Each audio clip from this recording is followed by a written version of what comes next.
Hello everyone, in this video we'll be discussing sample question paper 2. This is from book Oswald book. So I will be solving this question paper for you all. So start करते हैं first question से and we are doing the section A in this video. ठीक है? So first part में आपको क्या बोला हुआ है? Capacitance of a capacitor is C naught. It is connected to a battery of voltage V which charges the capacitor. With the capacitor still connected to the battery, a slab of dielectric material is introduced between the plates of the capacitor. अब वो बोल रहे हैं कि कौन से option में से it will explain the effect of the dielectric slab in the above situation. Basically एक कैपेसिटर था, उसकी कैपेसिटेंस सी नॉट थी. अब उसके अंदर इन्होंने क्या प्लेस कर दिया? एक डाइलेक्ट्रिक प्लेस कर दिया. ठीक है वो कनेक्टेड अभी भी बैटरी से ही. So how it would effect the overall situation. अब यहाँ पे जो डाइलेक्ट्रिक मटेरियल है it will reduce the electric effect, electric field inside the capacitor, and it would result in a decrease in the voltage across the capacitor. तो हमारी जो voltage है ना वो क्या हो जाएगी? डिक्रीज हो जाएगी. सो देयरफॉर वी कैन से कि हमारा जो फर्स्ट पार्ट है electric field between the plates of the capacitor rises, it is not there. Electric field increase नहीं होती, इट गेट डिक्रीज. और सेकेंड वाला क्या बोल रहा है? The potential difference between the plates fall. Potential difference जो है वो एक्चुअली फॉल तो करेगा, लेकिन कहाँ का करेगा? कैपेसिटर का करेगा, प्लेट्स का नहीं. ठीक है, the C part is correct क्योंकि यहाँ पे क्या हो रहा है? टोटल चार्ज जो होगा ना हमारा कैपेसिटर पे, इट विल इंक्रीज. क्योंकि जब भी हम कैपेसिटेंस को ऐड करते हैं, लेट्स से कि उसके अंदर हमने डाइलेक्ट्रिक इंट्रोड्यूस किया है, तो जो हमारा टोटल चार्ज होता है कैपेसिटर पे, इट ऑलवेज स्टार्ट्स इंक्रीजिंग. ठीक है, सो D part is wrong as well. C is the answer for the first one. Second part में हमारे पास क्या है ना? Given region electric potential varies with position as Vx is equal to 3 plus 2x square. Identify which of the following statement is correct है. अगर यहाँ से मेरे को इसका डेरिवेटिव लेना हो तो मेरे को क्या मिल जाएगा? We will get the electric field और किसके इक्विवेलेंट होती है? dV by dx के. तो we have to do the derivative of V with respect to x. So it will become what? 4x positive negative 4x sorry, क्योंकि formula में negative introduced है already.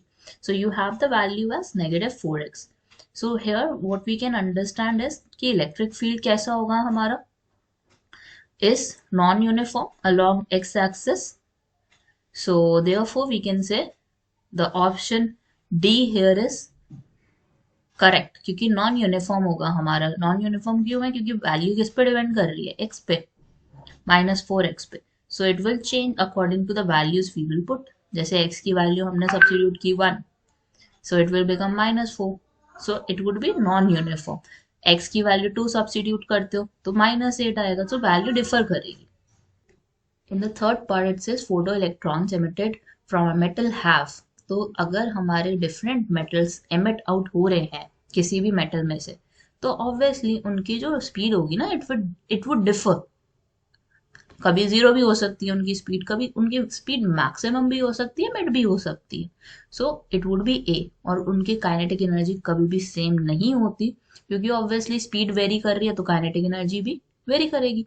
Frequency भी same नहीं हो सकती, they would have different frequencies. So option क्या रहेगा हमारा थर्ड केस में? इट वुड बी ए.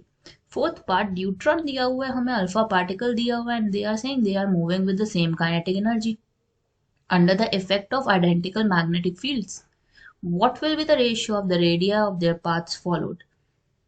अब जो हमारा रेडियस का फॉर्मूला होता है, it is nothing but r is equal to √2m kinetic energy. Divide में क्या आएगा आपका? q और b. अब हमने क्या करना है?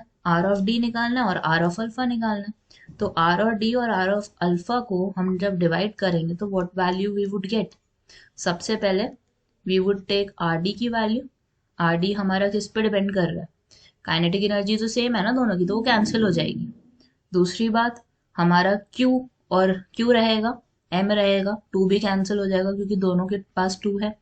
M रहेगा और Q वुड स्टे. और हमारी जो वैल्यू होगी किसकी?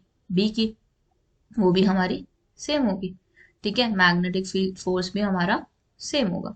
सो here we can cancel B, we can cancel Q of both of them, we cannot cancel q, क्योंकि q of ड्यूट्रॉन और q of alpha particle differ करता है। हमारा मास ड्यूट्रॉन का और हमारा मास अल्फा पार्टिकल का डिफर करता है। तो आर डी की वैल्यू हमारी यहाँ पे क्या हो जाएगी, it will be M D over Q D, और आर अल्फा की वैल्यू क्या हो जाएगी, M alpha over Q alpha. तो हमारे पास यहाँ पे जो रेशियो दी होगी वो निकालनी है हमें, रेडिया निकालना है ऑफ द पाथ। तो हमारा जो m D over m alpha होता है, एक हमारे पास आएगा m D over m alpha, second आएगा आपके पास q alpha and q d. M D over m alpha is nothing but 2/4, ठीक है, 2 होता है ड्यूट्रॉन का और अल्फा का होता है 4। क्यू डी क्या होगा, क्यू अल्फा क्या होगा आपका 2 एंड क्यू डी आपका कितना है 1 है, ठीक है। एंड जस्ट डिवाइड इट, आपको क्या वैल्यू मिल जाएगी यहाँ पे, √2। R D over R alpha would be equal to √2 over 1, which is option B, ठीक है। अब फिफ्थ पार्ट देखते हैं, strength of magnetic field at distance R from a long straight current carrying wire is B, the field at a distance r/2 will be। वो कह रहे हैं distance r/2 पे मैग्नेटिक फील्ड कितनी होगी। तो मैग्नेटिक फील्ड का जो हमारा रिलेशन है और डिस्टेंस से, basically it is inversely proportional. Magnetic field and distance are inversely proportional to each other. तो अगर मेरे को b1 ओवर b2 का रेशियो निकालना है यहाँ पे, तो b1 क्या होगा 1/r1 और ये क्या होगा 1/r2, और R2 ऊपर चला जाएगा, R1 नीचे आ जाएगा।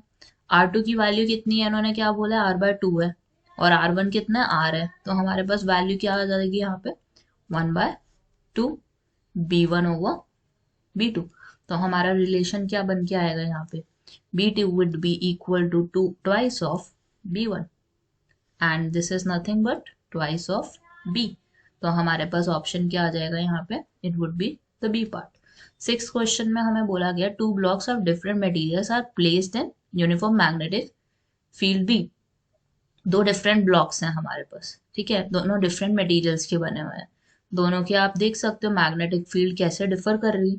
अब यहाँ पे अगर हम नोटिस करें सैंपल 1 को, तो it is a diamagnetic, this is a diamagnetic, क्योंकि आप देख सकते हो अक्रॉस पास कर रही है हमारे। और सेकंड वाले को किसके सिमिलर है, it can be a paramagnetic, it can be a ferromagnetic, ठीक है।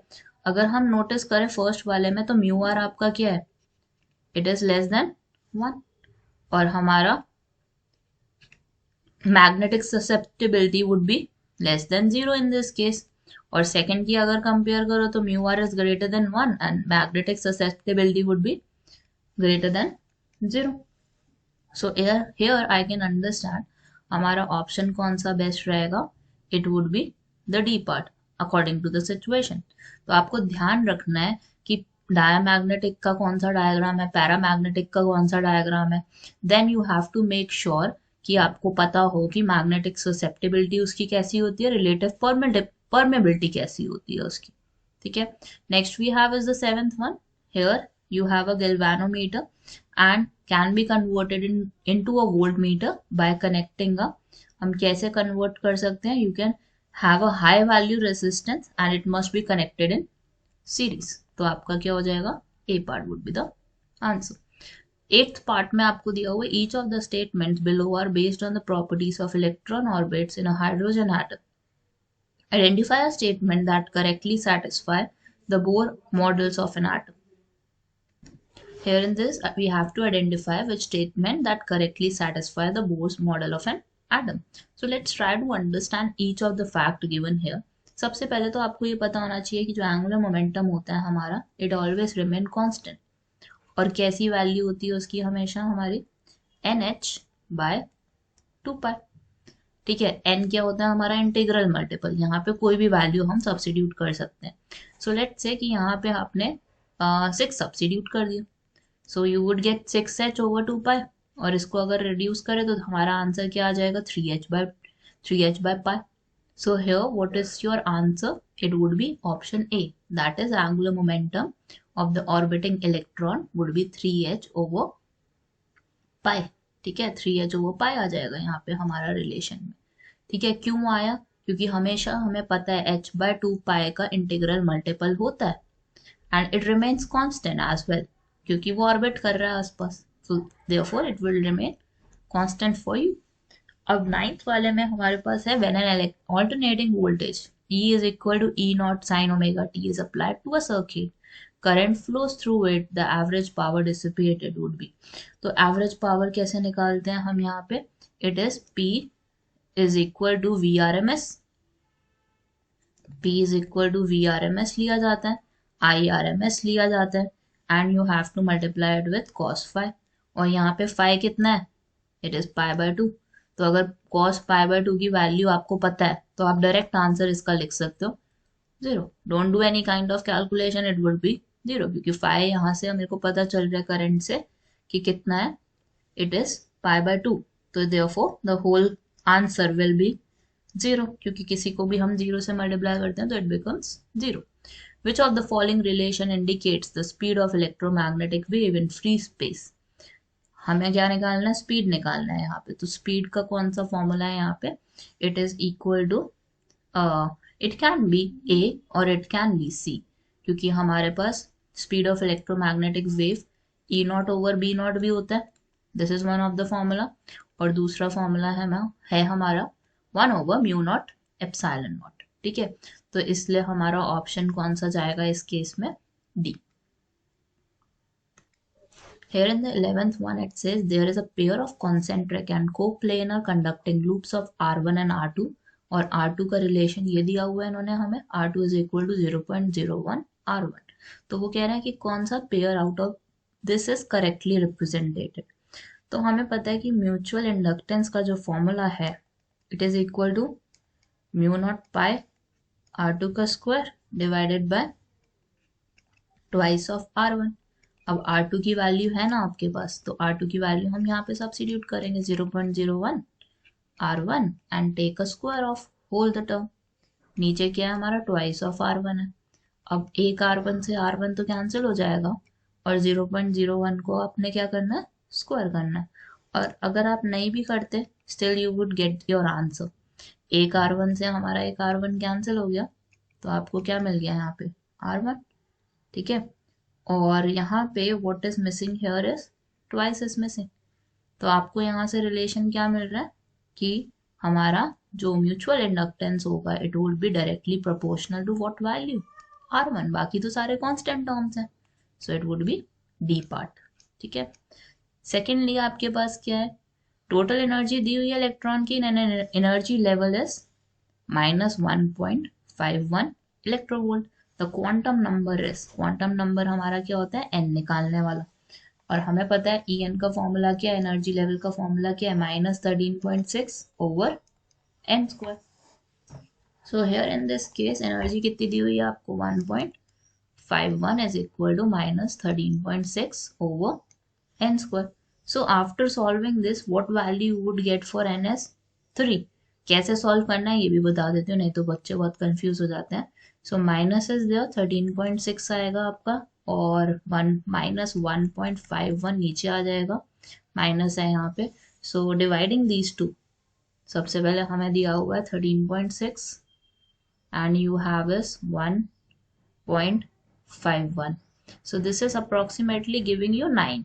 ठीक है, तो हम 9 ही लिखेंगे and the quantum number would be √9, और √9 किसके इक्वल होता है, 3 के। So hence the quantum number is 3। अब 13 से लेकर 16 तक हमारे असर्शन रीजन है, let's try to explain it, understand it. So 13 में photo electrons produced by monochromatic light beam incident on a metal surface have a spread in their kinetic energy. उनकी kinetic energy में क्या होता है, differ करती है, और यस दिस इज देयर, क्योंकि स्पीड अलग अलग होती है यार सबकी, तो हमारी काइनेटिक एनर्जी ऑब्वियसली डिफरेंट होगी। सेकेंड रीजन क्या दिया हुआ है, the energy of electrons emitted from inside the metal surface is lost in collision with the other atoms in the metal। yes this is true as well, कि मतलब वो collide करते हैं ना, इस वजह से वो अपनी एनर्जी लूज करते रहते हैं, और एनर्जी लूज करेंगे, किसी की एनर्जी कुछ बन जाएगी, किसी की एनर्जी कुछ बन जाएगी। So obviously energies differ in the case of monochromatic light of beam and if they are spread over the metal। ठीक है, तो 13th का आपका क्या हो गया ए, क्योंकि असर्शन और reason are true and basically reason is the correct explanation of the assertion given है। ठीक है, 14th पार्ट में आपको क्या दिया हुआ, electrical conductivity of semiconductor increases on doping, कि जो डोपिंग करते हैं जब हम, तो इलेक्ट्रिकल कंडक्टिविटी क्या लिखा है इन्होंने, इंक्रीज करती है। सो असर्शन तो ट्रू हो गया, दिस इज ट्रू, क्योंकि डोपिंग जब हम करते हैं तो इसलिए करते हैं कि उसकी बेटर कंडक्टिविटी हो जाए, कंडक्टिविटी अच्छी करने के लिए, कि वो अच्छा कंडक्टर बन जाए, इसलिए डोपिंग की जाती है, एन टाइप पी टाइप यही होता है। रीजन बोल रहे हैं doping always increases the number of electrons in the semiconductor, it depends, कभी आप नंबर ऑफ इलेक्ट्रॉन्स बढ़ाने के लिए करते हो, कभी आप नंबर ऑफ होल्स बढ़ाने के लिए करते हो, क्योंकि हमें पता है एन टाइप बनता है पी टाइप बनता है, तो दोनों ही केस में किसी में इलेक्ट्रॉन का इंक्रीज होता है, किसी में होल्स का इंक्रीज होता है, डिपेंड्स, ठीक है, कौन सा डोनर टाइप है। So this is false, reason तो फॉल्स हो गया, इसका मतलब इसका ऑप्शन क्या माना जाएगा, सी। 15th पार्ट में आपको क्या दिया हुआ, same amount of current flows through the filament and line wire but more heat is produced in filament, ठीक है, सो दिस इज ट्रू, क्योंकि heat produced is directly proportional to the resistance. Reason दिया हुआ, filament is made up of material having resistance, high resistance and high melting point, that is true as well, और reason भी सही है इसका, तो आपका ऑप्शन क्या हो जाएगा, ए। फिलामेंट का हमेशा, जैसे टंगस्टन आपने सुना होगा, it has high resistance high melting point, क्योंकि अगर वो जल्दी से मेल्ट हो जाएगा तो उसको फिलामेंट ही क्यों यूज करेंगे हम, ठीक है, तो ये बात ध्यान रखना, both of the things are true for the filament case.